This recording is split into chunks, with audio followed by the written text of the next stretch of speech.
ब्रजवासी भक्त सूरदास। परिचय। जन्म 1478 आगरा उत्तर प्रदेश। मृत्यु 1580। परिचय। भक्त सूरदास वात्सल्य रस के मर्मज्ञ कवि माने जाते हैं। आपने श्रृंगार और शांत रसों का भी बड़ा मर्मस्पर्शी वर्णन किया है। आप हिंदी भाषा के सूर्य कहे जाते हैं। आपका काव्य सृजन ब्रज भाषा में हुआ है। आपके पदों में गेयता है। आपके भ्रमर गीत में सगुण और निर्गुण का उत्तम विवेचन हुआ है। उसमें वियोग एवं प्रकृति सौंदर्य का सूक्ष्म और सजीव वर्णन किया गया है। प्रमुख कृतियां सूरसागर, सूर सारावली, साहित्य लहरी, नल दमयंती आदि। पद्य संबंधी। भक्त सूरदास ने इन पदों में उस समय का वर्णन किया है जब श्री कृष्ण गोकुल से मथुरा चले गए हैं। गोकुलवासी कृष्ण के वियोग से व्यथित हैं। प्रथम 3 पदों में आपने माता यशोदा एवं गोपियों के श्री कृष्ण के प्रति प्रेम एवं उनकी अनुपस्थिति में उनके दुख को दर्शाया है। जसोदा बार बार यों भाषय, हे को ब्रज हेतु हमारो चलत गोपाल ही राखै। कहा काज मेरे छगन मगन कौ नृप मधुपुरी बुलायो। सुफलक सुत मेरे प्राण हरन कौ काल रूप है आयो। बरु यह गोधन हरौ कंस सब मोहि बंदी लय मेल्यो। इतनोई सुख कमल नयन मेरी आँखियन आगे खेलो। बासर बदन बिलोकत जीवों निस निज अंकम लाऊं। तिहि बिछु रत जो जियों कर्म बस तौ हासी काहि बुलाऊं। कमल नयन गुण टेरत टेरत दुखित नंद जू की रानी। जसोदा बार बार यों भाषय। प्रीति करी काहू सुख न लह्यो। प्रीति पतंग करी पावक सौ आपय प्राण दह्यो। अलिसुत प्रीति करी जल सुत सौ संपुट मांझ गयो। सारंग प्रीति करी जो नाद सौ सन्मुख बान सह्यो। हम जो प्रीति करी माधव सो चलत न कछु कह्यो। सूरदास प्रभु बिनु दुख पावत नयननि नीर बह्यो। प्रीति करी काहू सुख न लह्यो। अति मलिन वृषभानु कुमारी हरिश्रम जल भीजो उर अंचल। तिहि लालच न धुआवती सारी। अधमुख रहती अनत नहीं चितवती। जौ गथ हारे थकित जुआरी। छूटे चिकुर बदन कुम्हिलाने जौ नलिनी हिमकर की मारी। अति मलिन वृषभानु कुमारी। कहाँ लौ कहिए व्रज की बात। सुनह श्याम तुम बिन उन लोगनी जैसे दिवस विहात। गोपी ग्वाल गाई गो सुत सब मलिन वदन कृस गात। परम दीन जनु शिशिर हे महत अंबुज गन विनुपात। जो को आवत देखी दूरी ते उही पूछत कुशलात। चलत न देत प्रेम आतुर उर करचर ननि लपटात। पिक चातक वन वसत न पावत वायस वलि नहीं खात। सूर श्याम संदेशन के डर पथिक न उही मग जात। कहाँ लौ कहिए व्रज की बात। ऊधव मोहि ब्रज विसरत नाही।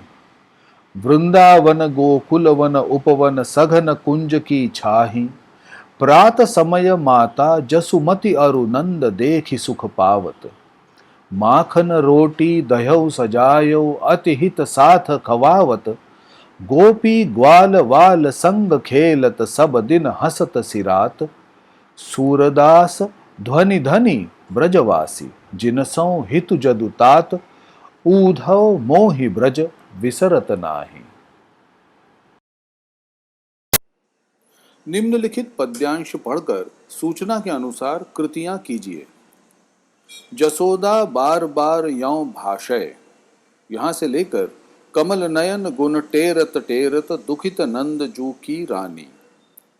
शब्दार्थ भाषय कहती है, हितु हितैषी स्नेही, राखय रख ले रोक ले, नृप राजा, मधुपुरी मथुरा, सुफलक सुत अक्रूर उद्धव, हरन हरने, काल रूप यमराज, बरु बल्कि भले ही, मोही मुझे, बंदी कैद कर, आँखियाँ आँखों के आगे, बासर दिन बिलोकत देखते हुए, निसी रात, तिही उससे, बिछुरत अलग होते समय, टेरत पुकारते हुए। संजाल पूर्ण कीजिए। यशोदा की कृष्ण वियोग में कही हुई बातें। कोई शुभचिंतक कृष्ण को जाने से रोके? क्यों कंस ने कृष्ण को मथुरा बुलाया है? अक्रूर मेरा प्राण लेने के लिए काल बनकर आया है। कंस मेरे गोधन ले ले तथा मुझे भी बंदी बना ले। पाठ में प्रयुक्त इस अर्थ के आए शब्द रोके, राखे, मथुरा, मधुपुरी, कैद, बंदी, पुत्र, सुत। ऐसे प्रश्न तैयार कीजिए जिनके उत्तर निम्नलिखित शब्द हों। गोधन, यशोदा ने कंस को क्या हरने के लिए कहा? कंस, मथुरा का राजा कौन था? निम्नलिखित शब्दों के तत्सम रूप लिखो। बासर, वासर, निसी, निशी, बरु, बल्कि, मोहि, मुझे। ऊपरयुक्त पद का सरल अर्थ भावार्थ लिखिए। प्रस्तुत पद में सूरदास ने मथुरा के राजा कंस के बुलाने पर अक्रूर के साथ कृष्ण के मथुरा जाने का वर्णन किया है। कृष्ण के मथुरा जाने की बात सुनकर यशोदा बार बार यह कहती हैं कि यदि ब्रज में कोई भी मेरा भला चाहने वाला हो तो कृष्ण को मथुरा जाने से रोके। मथुरा के राजा कंस ने पता नहीं किस काम से मेरे बेटे को बुलाया है। कृष्ण को मथुरा ले जाने के लिए उद्धव, अक्रूर मेरे लिए काल बनकर आया है। कंस चाहे तो मेरे पास की सभी गायें ले ले, मुझे बंदी बनाकर जेल में डाल दे, किंतु मुझे इतना सुख अवश्य दे ताकि मैं अपने नेत्रों से कृष्ण को खेलते हुए देखूं। मैं दिन भर कृष्ण का मुख देखती रहूं तथा रात में उन्हें मैं अपनी गोद में लेकर सो सकूं। कृष्ण के मथुरा जाने के बाद में भी यदि मैं जीवित रही तो हंसकर किसे बुलाऊंगी? सूरदास जी कहते हैं कि इस तरह कमल के समान सुंदर नयनों वाले श्री कृष्ण के गुणों का गान करते करते नंद की पत्नी महारानी यशोदा अत्यंत दुखी हो जाती हैं। निम्नलिखित पद्यांश पढ़कर सूचना के अनुसार कृतियां कीजिए। प्रीति करी काहू सुख न लयो, यहां से सूरदास प्रभु बिनु दुख पावत नयननि नीर बहो, यहां तक। शब्दार्थ काहू कोई भी, लयो प्राप्त किया, पावक अग्नि, पतंग शलभ, आपय स्वयं अपना, दह्यो जला दिया, अलिसुत भौरा, जलसुत कमल, संपुट पुष्पकोश, मांझ में या अंदर, गह्यो फंस जाना, सारंग चित्र मृग, नयननी नेत्रों से, नीर आंसू। कृति कीजिए। असफल प्रीति के लिए पद्य में प्रयुक्त उदाहरण पतंग तथा पावक का, भौरे तथा कमल का, चित्र मृग तथा नाद का, गोपियों तथा माधव का। प्रीत करने वालों के प्रेम का परिणाम पतंग पावक में जल गया, भौरा कमल कोश में बंद हो गया, चित्र मृग बहेलिए के बाण का शिकार बन गया। जाते समय कृष्ण ने गोपियों से कुछ भी न कहा। ऐसे प्रश्न बनाइए जिनके उत्तर निम्नलिखित शब्द हों। पावक, भोजन बनाने के लिए लोग किसका उपयोग करते हैं? नीर, किसी प्यासे व्यक्ति को क्या पिलाया जाता है? पद्यांश में प्रयुक्त इस अर्थ में आए शब्द शलभ, पतंग या टिड्डी, पुष्पकोश, संपुट, भौरा, अलिसुत, ध्वनि, नाद। ऊपर युक्त पद का सरल अर्थ भावार्थ लिखिए। कृष्ण के वियोग से दुखी होकर एक गोपी कहती है कि प्रेम का अंत दुखद होता है। गोपी कहती है कि पतंगा आग से प्रेम करता है तो अंततः वह आग में जलकर अपना जीवन समाप्त कर देता है। भौरा कमल से प्रेम करता है, परिणाम स्वरूप वह पुष्पकोश में बंद हो जाता है।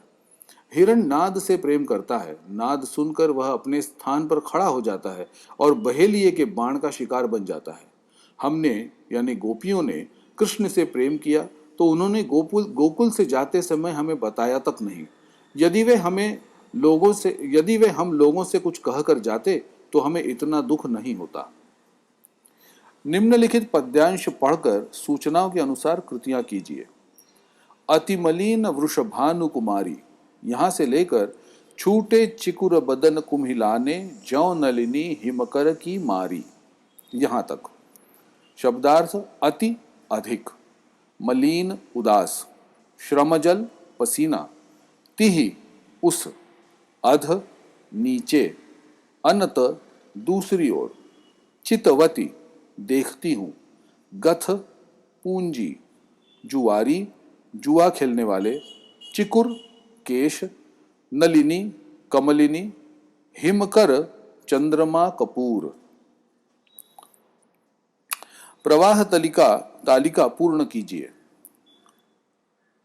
कृष्ण विरह में राधा की स्थिति अत्यंत उदास है, मुंह नीचे किए रहती है, अन्यत्र नहीं देखती है, केश छूटे हुए हैं, बदन कुम्हला गया है।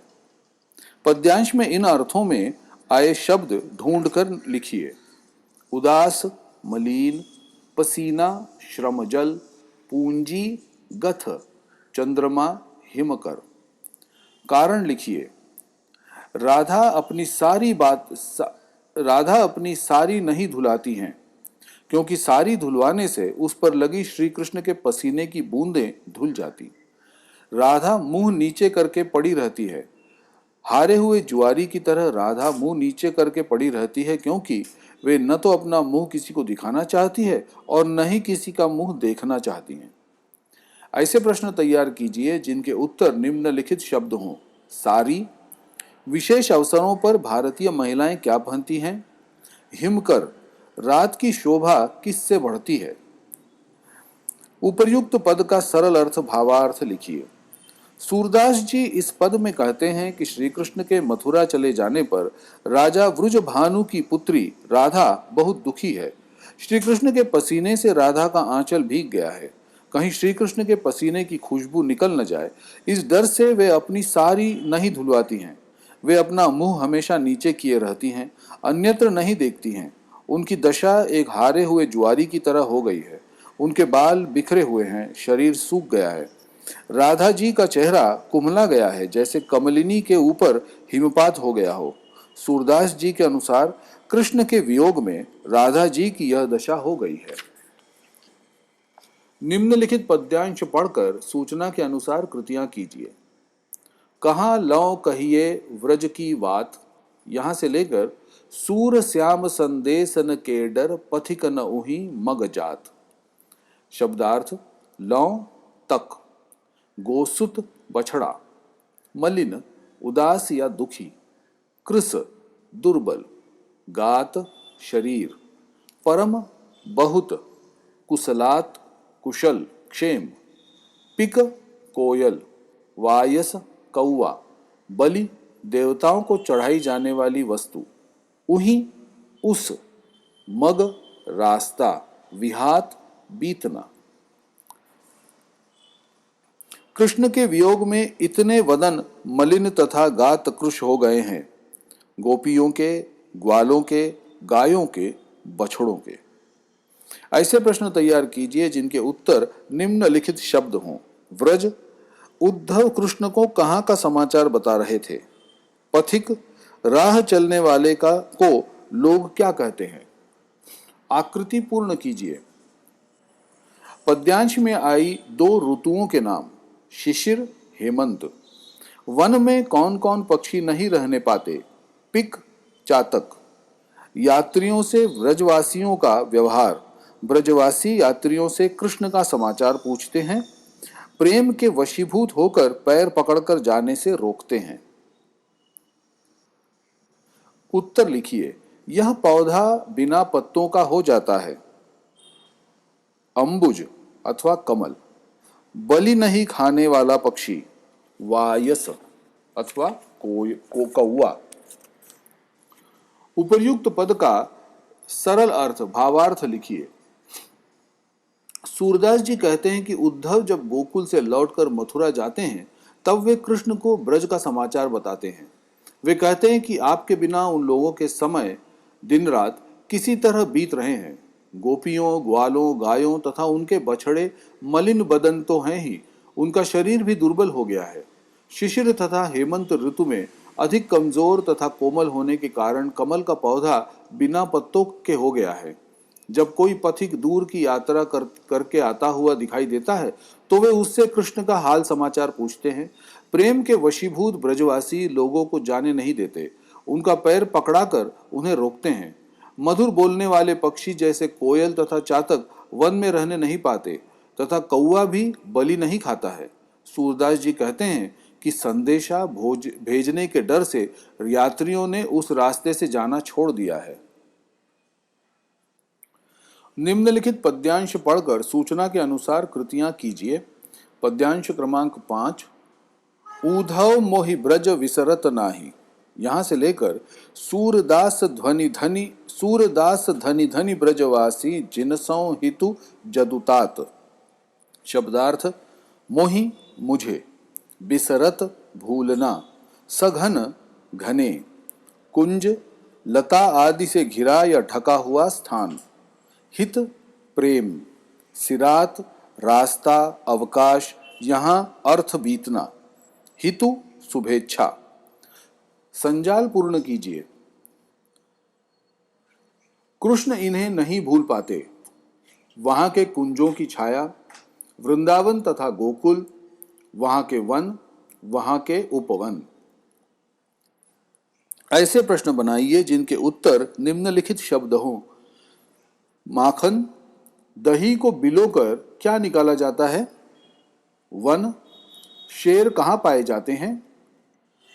आकृति पूर्ण कीजिए। प्रातः काल कृष्ण इन्हें देखकर सुख पाते हैं।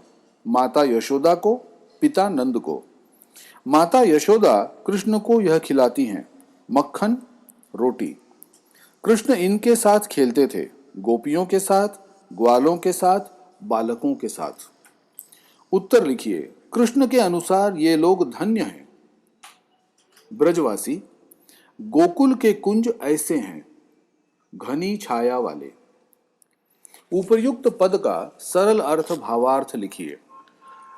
कृष्ण उद्धव से कहते हैं कि मुझे भी तो ब्रज नहीं भूलता है। कृष्ण आगे कहते हैं कि मैं वृंदावन तथा गोकुल के बाग बगीचे, वन तथा घने कुंजों की छाया नहीं भूल पाता हूँ। मुझे अपनी माता यशोदा तथा पिता नंद के दर्शन का सुख भी याद आता है। माता यशोदा मक्खन रोटी का भोजन दोस्तों के साथ बड़े प्रेम से कराती थी। वहां गोपियों, ग्वालों तथा बालकों के साथ खेलने और हंसने में ही सारा दिन बीत जाता था। सूरदास जी कहते हैं कि ब्रज में रहने वाले लोग भाग्यशाली हैं, क्योंकि उनके हितचिंतक स्वयं भगवान कृष्ण हैं। निम्नलिखित मुद्दों के आधार पर पद्य विश्लेषण कीजिए। रचनाकार का नाम भक्त सूरदास। रचना का प्रकार या विधा पद। पसंद की पंक्तियां, अतिमलीन वृषभानुकुमारी, हरिश्रम जल भीजो उर अंचल, तिहि लालच न धुआवती सारी, अधमुख रहती अनत नहीं चितवती, जो गथ धारे थकित जुआरी, छूटे चिकुर बदन कुम्हिलाने, ज्यों नलिनी हिमकर की मारी। पंक्तियां पसंद होने का कारण, उक्त पंक्तियां मुझे इसलिए पसंद हैं क्योंकि कवि सूरदास ने इन पंक्तियों में विरहाकुल राधा का बड़ा ही यथार्थ चित्रण किया है। वे कृष्ण के वियोग के कारण अपनी साड़ी नहीं धुलवाती हैं, क्योंकि इससे उनकी साड़ी पर कृष्ण का जो पसीना गिरा है वह धुल जाएगा। वह हमेशा अपना मुंह नीचे रखती हैं। विरह के कारण उनका अपने केशों पर ध्यान नहीं है तथा उनका बदन भी कुम्हला गया है। इन पंक्तियों में कवि ने एक विरहाकुल नारी का सटीक चित्रण किया है। रचना से प्राप्त प्रेरणा। सूरदास के इन पदों से हमें यह प्रेरणा प्राप्त होती है कि जैसे नंद यशोदा कृष्ण को पालते थे, हमें भी अपने बाल बच्चों का पालन पोषण इसी प्रकार करना चाहिए। प्रेम करने वालों को पूरी निष्ठा से अपने प्रेमी को प्रेम करना चाहिए।